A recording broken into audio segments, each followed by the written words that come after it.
just reading two verses. Acts chapter 1, verses 8 and 9. Acts chapter 1. So good to see each and every one of you. Some I have not seen in a while, and some I just saw a couple days ago. I'm still glad to see each and every one of you. If you're there, say there. If you're not, just catch up next year. But you will receive power when the Holy Spirit has come upon you. And you will be my witnesses in Jerusalem and in all Judea and Samaria and to the end of the earth. And when he had said these things, as they were looking on, he was lifted up, and a cloud took him out of their sight. Go ahead, you can have your seat on your way down. Find somebody that looks better than you and just shout, share. A whole lot of y'all found somebody that looks better than y'all. About nobody would. We're continuing our series that we started at the beginning of this year, titled Focused. Our theme for the year at the Link Church is Focused, the year of complete concentration and clarity.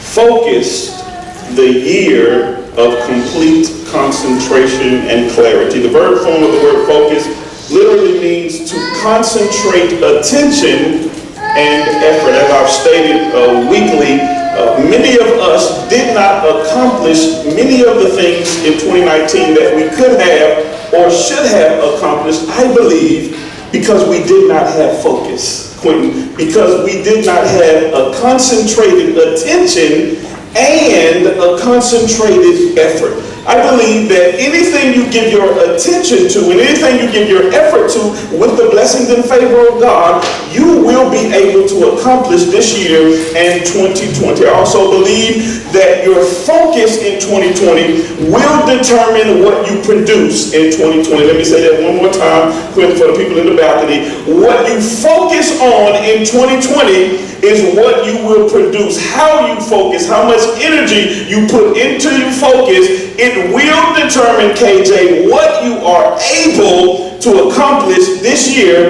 in 2020. My challenge for you as an individual is to pray and ask God this year, what is it that he wants you to focus on?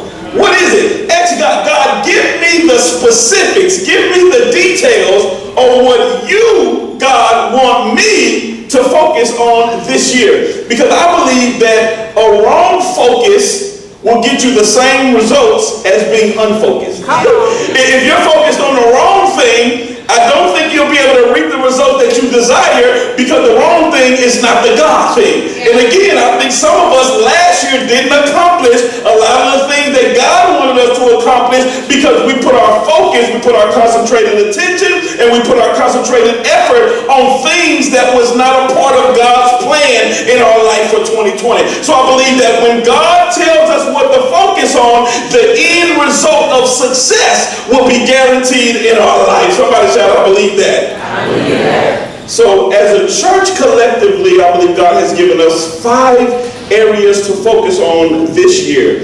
If you look at the focus pyramid, they have that, put that up. Our foundation, one that we dealt with last week, is spiritual growth. Our second, which we'll discuss today, is linking people to Christ. Our third focus is strengthening families. I'm looking forward to that one next week. Our fourth one is serving Irving, and our last one is developing leaders. So I want to talk about today linking people to Christ. Linking people to Christ.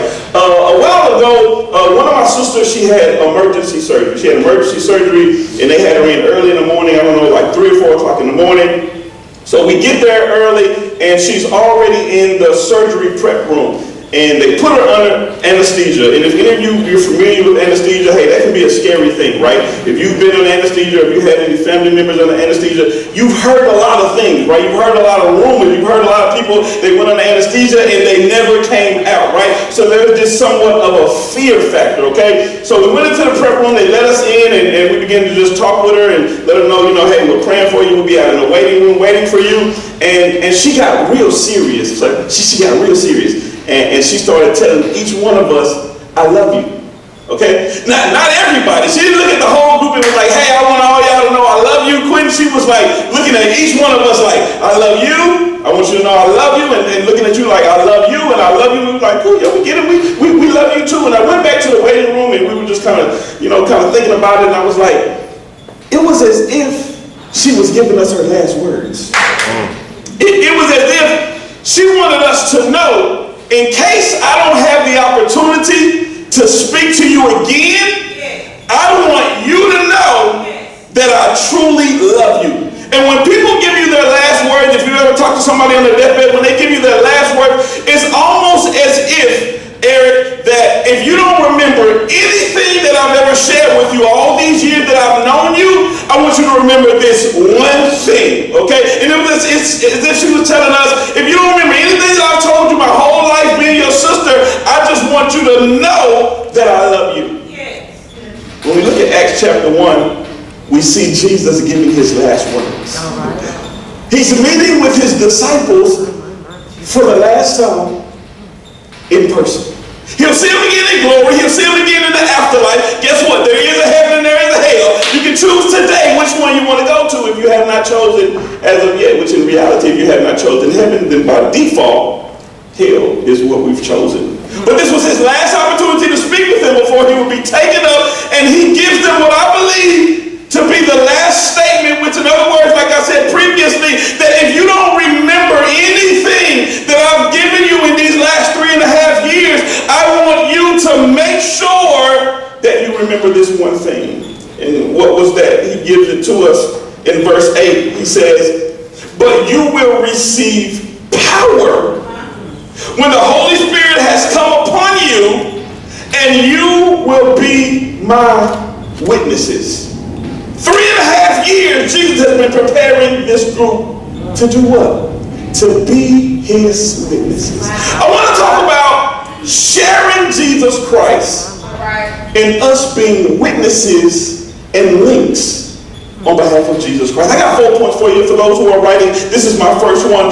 Being a witness is the responsibility of every Christian. Shout that, repeat that after me. Being a witness is the responsibility of every Christian.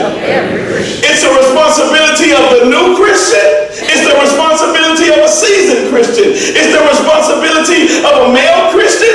It's the responsibility of a female Christian. It's the responsibility of a Caucasian Christian, a Hispanic Christian, or a black or Asian or Italian Christian. It's the responsibility of everyone who has accepted Jesus Christ as their personal Lord and Savior.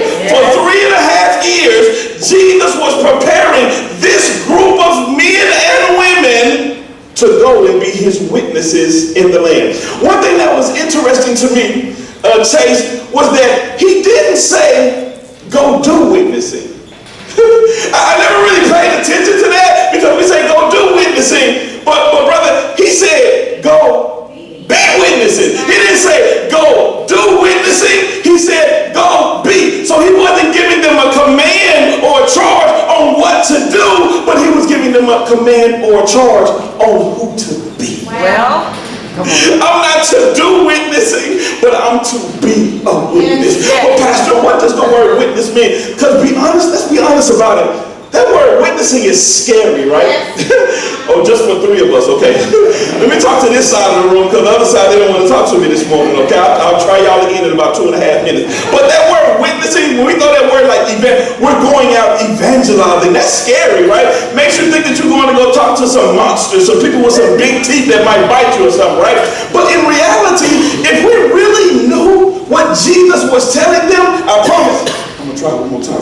I promise that it won't be as scary as we actually think. The word witness right there in the Greek, it comes from the word martus. Somebody shout martus. Martus. Do not name your child that, martus, okay? But anyway, that word, it literally means to be an ear and an eyewitness. That just knowing the definition of the word witness kind of lowers the anxiety that typically arises when we have to share Jesus Christ with people through what we call evangelism, okay? Just knowing that all Jesus told them was, go and tell people what you saw, and go and tell people what you heard. Who in the world cannot do that in this room right now? Who in the world cannot go and just tell somebody what you saw and what you heard? In other words, all Jesus was telling them to do is go and share with other people the experience that you've had with me. And here's the thing, sharing is part of our culture. Right? It's part of our culture. It's part of what we do now. It's just the norm of it almost every day. What do we do on social media when we post? We're sharing something. You're sharing where you are. You take a picture, okay? Or you take a picture of your kids. You're sharing what's going on with your kids at the moment. You're sharing that, hey, I'm at a basketball game with my kids. I'm sharing. Hey, my kid did this. I'm sharing. Hey, I'm at church. I'm sharing. We really don't do that often. Hey, I'm at the new barbecue place off of 2nd Avenue. We're sharing. You need to go there. We take a picture of our barbecue and let everybody know. What are we doing? We're sharing our experience. So sharing our experience, it's not something new. It's not something that's out of the ordinary. We do it day in and day out. The problem is we leave Jesus out of what's become a norm in our life. It's almost like something's wrong with you. Listen, the other day, my sister and her husband, they went on a cruise and they came back, and like 3 days later, they ain't post no pictures. I texted my sister, all my siblings on the text message. I was like, hey, you ain't posted no pictures. We need to see some pictures because, folks be lying today, right? Be talking about I'm up in California and then they say DeSoto, Texas on there. You ain't DeSoto. You ain't in California, right? So I said, hey, I need to see some pictures. I just want to make sure y'all really went on the cruise, right? But what was that whole big thing about? We're so used to people sharing their experiences. All Christ wants us to do is share our experience with me. Somebody share. All we got to do is share. One of the most important responsibilities and duties of a disciple is to share with people who don't know Christ about the experience of Christ. So now I've kind of broken the wall down that it's really not as hard to be a witness as we thought it was. It's really not as hard to share our experience with Christ. But I know somebody may be asking, okay, that's cool, I'll do it. But how do I do it? Okay? And I think when it comes to a sermon, we preach what you're supposed to do, but we sometimes leave out how to actually do it. Before we get to our second point, let me give you the 3 steps to witnessing. Let me give you the 3 steps to sharing to show you how easy it is that we can actually do it tomorrow at work. The first step is share with them who I used to be. How many of you remember who you used to be? With your fast self. Okay? Some stuff, don't share how fast you are, just share you was a little fast. Don't tell me you was running 100 miles per hour. Okay? Let me look at you a whole lot differently then. But for those of us who are cool with who you used to be, listen, share. The first step to sharing is share who I used to be. I don't have a problem sharing who I used to be because I know that's not who I am anymore. Okay? Yeah, who did I used to be?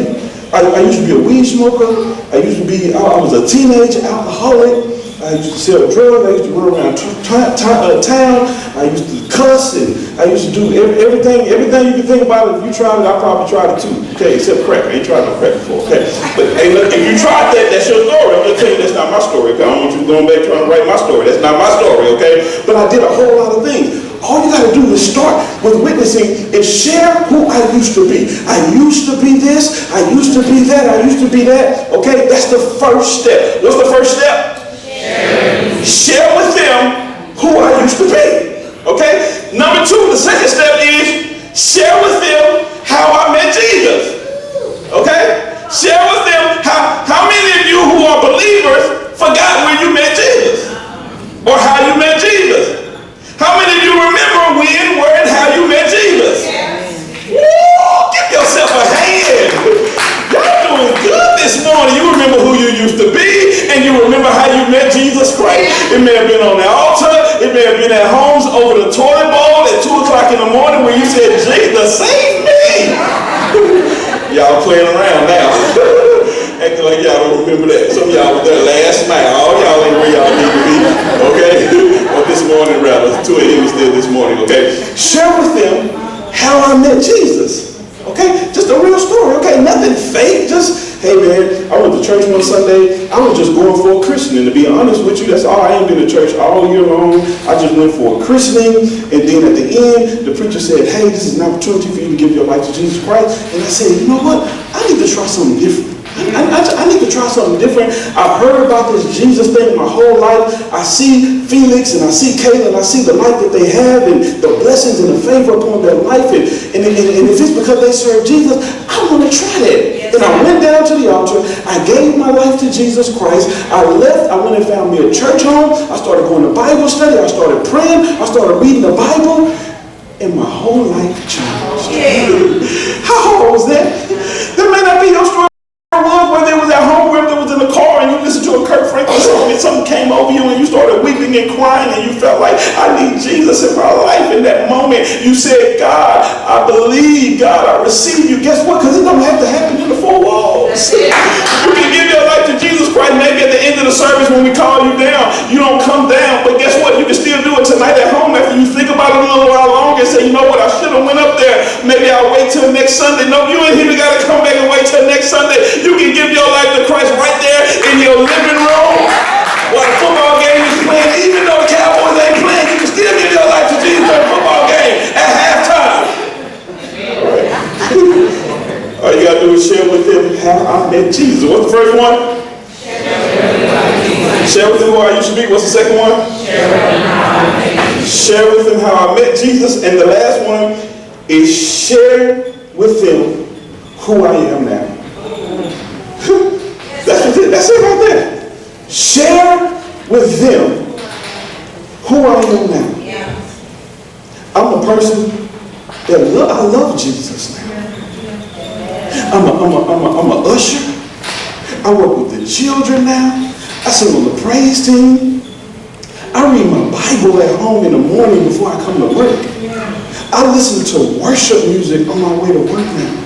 At lunchtime, when you don't see me, I went down to the other break room so y'all wouldn't bother me, and I read my devotion. When I'm rushing out of church midweek, I'm not rushing home. I'm rushing to Bible study because I don't want to be late. That's who I am. Guess what? Look at your neighbor and say, you just became a professional witnesser. You would get your invisible certificate after church. What are the 3 steps again? One is what? Be who I used to be.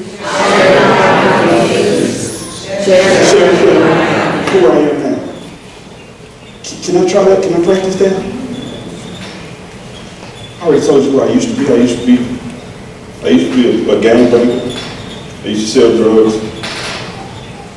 I used to smoke weed, alcohol. Listen, when I was 17 years old and senior in high school, sis, I would wake up in the morning. I lived with my sister. I moved out the house. When I was 17, I left the house. My mom and dad said, you can abide by these rules. Because I would come in 4 o'clock in the morning. My curfew was at 12, 11. And they said, hey, you can abide by these rules and you can get out. So I left. I left at 17 years old, went to move with my sister. She was in her early 20s. She couldn't even take care of herself, let alone halfway take care of me like needed. So she was barely even there. I would wake up in the morning my senior year and take a shot of E&J, smoke a half a blunt, then go to school. I needed that just to make it to lunch, Victoria.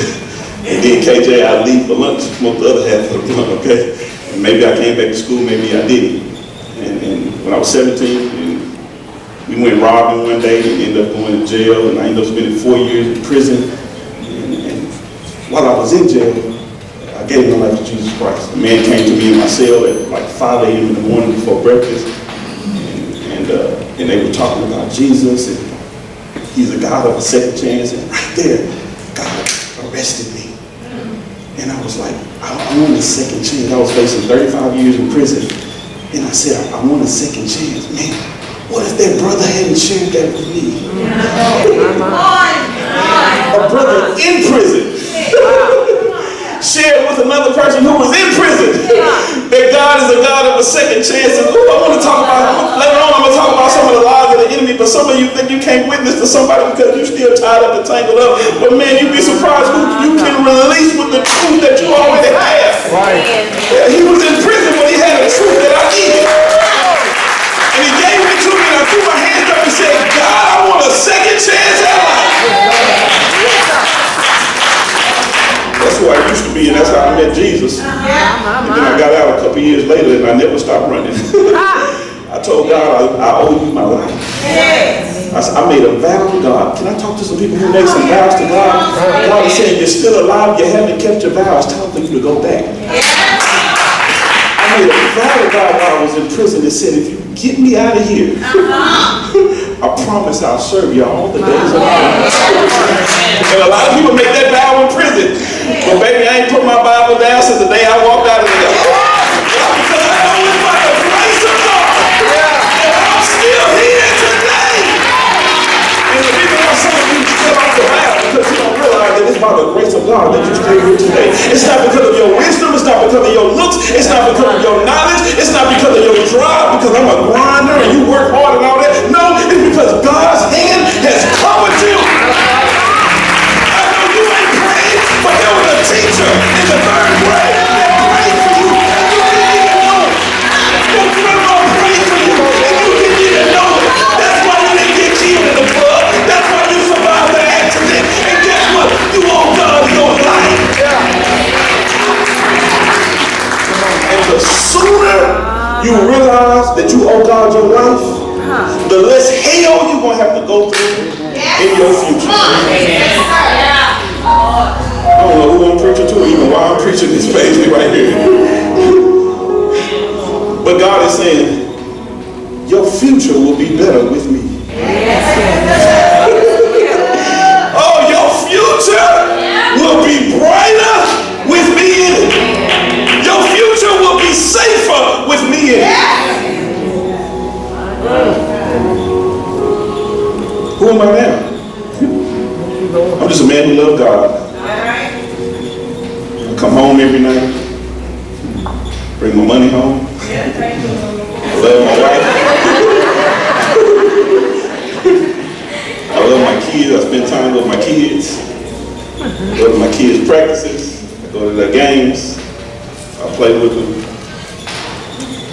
That's who I am now. I read my Bible. I pray. Whatever God asks me, I receive it. That's who I was. That's how I met Jesus. And this is who I am now. All God is telling us is share your experience. Share what you saw and share what you heard. I'm going to put it on fast speed. My second point. Jesus, he didn't just tell them to be witnesses, but he told them where to be witnesses. In that 8th verse, he said, be my witnesses in Jerusalem and in all Judea and Samaria and to the end of the earth. My second point is, being an effective witness for Jesus is strategic and intentional. Being an effective witness for Jesus is strategic and intentional. Jesus didn't just say, after I'm gone, go and tell everybody about me. But instead, he said, here's the plan, here's the direction, this is where to do it, and this is in the order to do it. Jesus shows us the example of being strategic and intentional. He said, go to Jerusalem first, then go to Judea and Samaria, and then go to all the earth. Why was it strategic and intentional for them to start in Jerusalem? It was because those were the people who saw Jesus Christ die. And the best place to start was people who could understand the narrative as it had already begun to be written. He died on the cross, but I want to let y'all know in Jerusalem that he's not dead. He's alive. He sent the Holy Spirit, and you can have him too. It was strategic. It was intentional. Now, here's somebody asking the question, how do I know where to have the greatest impact? If you're going to be an effective witness, you're going to have to be strategic and you're going to have to be intentional. How do I do that? Here's a couple of suggestions. One, start with witnessing to your friends and your family. That's your Jerusalem, okay? That's your Jerusalem. Start by sharing your experience with friends you went to school with, friends you grew up with, friends you are connected with now, and your family. Why is that strategic? Because they knew you before Christ. Right? It's one thing to tell somebody who you used to be, who never knew you, and it's another thing for somebody who they saw you running around town like a chicken with a head cut off, but now they see you running to church like you really love Jesus Christ. That's the greatest impact you can have. Somebody who saw your BC days and somebody who's now seeing your AD days. Start with those friends and those family. Family reunion. Again, we share so much. We go to the high school reunion and we share everything but our story with Jesus Christ. We share the job we got. We share what we did after we graduated from high school, what we did after we graduated from college. We share pictures of our kids, our spouses, but then what? We don't share our experience with Jesus Christ, and that's a strategic and intentional move. After that, what's next? What's most impactful next? Witness to coworkers. Witness to coworkers, because they know who you really are. Now, brother, that can be a good thing for some people and a bad thing for other Christians if they know who you really are. So if you're schizophrenic, guess what? Working with you for a while, they're going to find out. If you crazy, if you loony, if you a cusser, whatever you are, they're going to find out after working with you for a season of 40 hours a day. Okay? But if you are a person who represents Christ the way he wants you to represent him, it will be impactful and it will be effective when you share your story with them. Why? Because they'll be able to say, I knew it was something different about you. Amen. Now, you can hurt your witness at work too. Yeah. Because you wilding out and you cussing folks out on the telemarketer phone call, you going off on anybody that look at you crazy, and you always complaining about the changes. You ain't never happy about nothing. You don't encourage nobody. You start the riot with your mouth. Okay? And then you're going to have the nerve to come give them a card talking about, come to my church for Easter, Jesus is alive. The Holy Ghost is at my church. Well, he need to hit you before I come over there. Okay, so you can hurt your witness too. But if you live the story, then it'll help you. A story, I don't want to say it's a crazy story, but it's like, it's still wild me today, and this is why I was incarcerated. We went to a church one night, and they asked people to give testimonies, and this guy this Caucasian older guy, right? Guy I didn't even talk to him. He said, hey, for about a year, I've been kind of wondering if God was real, and if this Christianity thing was real, and I told God, I said, I'm going to watch 3 people, and if they live what they're preaching, then I'll accept you as my Jesus, as my Lord and Savior. And he named 3 people, and I was one of them. I almost fell out of my chair. Like, hold on, bro, you don't need to be watching me like that. I got blood on my hand and I didn't even know it. This brother had put his soul in my hands, and I didn't even know. He told God, if these 3 people who preaching their Bible studies and teaching and reading their Bible in the tank and all that stuff, if I watch them and they live what I hear that you say you want, the way you want them to live, if they do it for this certain period of time, then I'll give your life to Christ. He went to that Bible study, he shared that testimony, he gave his life to Christ that night, and none of us, there was a fear that came upon us. You have no idea if the coworker, the family member, the person on Facebook is watching you close enough saying, I don't even know if God is real, but I'm going to watch this person. And if I see something in them that says that God is real, God, I'll give you my life. You have no idea whose soul is sitting in your hands. Come on, man. Witness to friends and families, strategic, intentional. Witness to co-workers. And lastly, witness to people who are where you used to be. Witness to people who are where you used to be. People are more open to other people who can relate to their current situation. If I was struggling financially and about to lose my house and my car and everything else, I would probably put up a wall against some millionaire coming to me who'd been rich since he was born, had a silver spoon in his mouth, coming to me telling me, it's going to be all right. You ain't never had a struggle. The only struggle you had was whether to invest $500,000 or not. It would be, but if it was somebody who had been there, done it, then it would be different. So if you use where you've been, if you use the struggle that you had, you struggle with depression pre-Christ, you can share that and you can minister and witness to people who may be in that place right there. Used to be an alcoholic, used to sleep around, used to be a thief, a liar, whatever it is. You can use that as part of your witness when God opens the door and puts people in your place, in your stead, who are where you used to be. That's an effective and impactful witness. Third point, 2 more, and I'm out of here like last year. 3, being a witness for Jesus Christ incites a war. Listen, there's a war going on in the spiritual realm, okay? God wants to get as many people in heaven as possible, and Satan wants to get as many people in hell.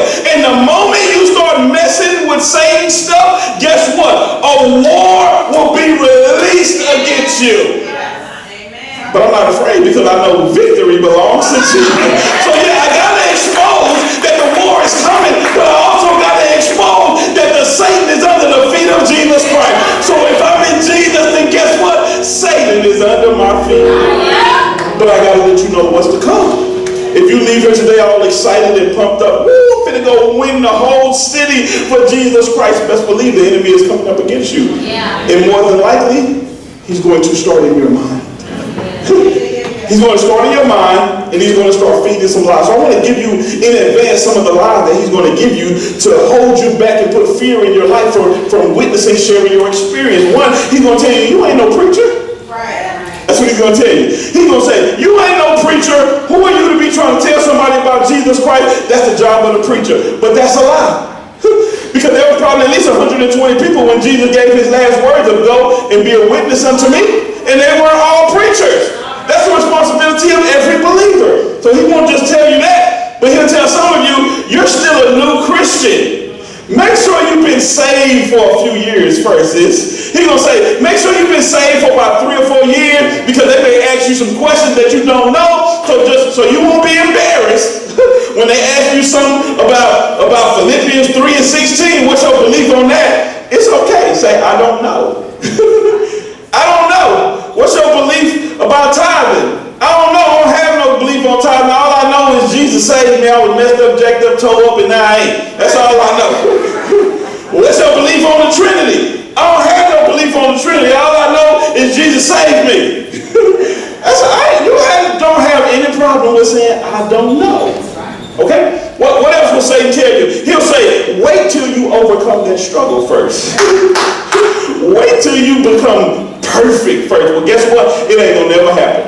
Because once you overcome that struggle you having, then the other one gonna be exposed that was on the back burner. What else will Satan tell you? You don't know enough Bible yet. Wait a little while. Another lie. And the last one he'll tell us, not the last one, but another one, is they already know Jesus. Don't assume that anybody has accepted Jesus Christ just because they have a little information about him. Okay? Regardless of how many mind tricks Satan plays on us, the end of verse 8, he says, but you will receive power. I'm done. When the Holy Spirit comes upon you. Last and final point. You have been empowered to be a witness for Jesus Christ. That word power there comes from the Greek word dunamis, which literally means physical power, might, ability, and energy. So he was saying, go be my witnesses, and you will receive physical power, you will receive might, you will receive ability, and you will receive energy. If the Holy Spirit lives on the inside of you as a born-again believer, you have the power, the might, the ability, and the energy to be witnesses for Jesus Christ. What does that mean? God has given you everything you need to share down on the inside of you. It's already there, brother. It's already there. It's on the inside of you. It's great to have seminars and things like I'm teaching you, but it's already there. Just share your experience. Share what you heard, who you were before Christ, how you met Christ, and who you are now. Last thing, don't laugh at me, brother. One of my favorite movies is Titanic. I said, don't laugh at me, you disobedient. And as that movie ends, Eric, it breaks my heart. The movie breaks my heart.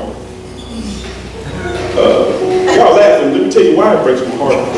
Because it's a true story. Forget the plot and the twist or whatever. What breaks my heart is the fact that 1,517 people lost their life. And nobody was able to save them. 1,517 people died. Now the movie starred this dude named Jack. Nobody was able to save Jack. He drowned. I couldn't save him. And on the inside, I'm like, man, I wish I could call somebody and say, the Titanic is drowning, the people are drowning, get the helicopters there, get the extra folks there, come and save them. But I couldn't. But guess what? There's a Jack in every last one of our lives. While in the movie, nobody was there to save that Jack. There is somebody to save the Jack in your family. There is somebody to save the Jack in your department or your job. There is somebody to save the Jack in your apartment, your next door neighbor, the person under you who you can't stand because they got the whole apartment smelling like weed, or the person above you that you can't stand because they're playing the music so loud. There is somebody who can throw a life raft at that Jack, and that's you. You got an opportunity to throw a raft at every Jack in your life. And God has given you a charge and a responsibility as a believer to go and be a witness to the people that are placed in your life. I charge you today to go as you leave here and share. In Jesus' name. Give God a praise right there.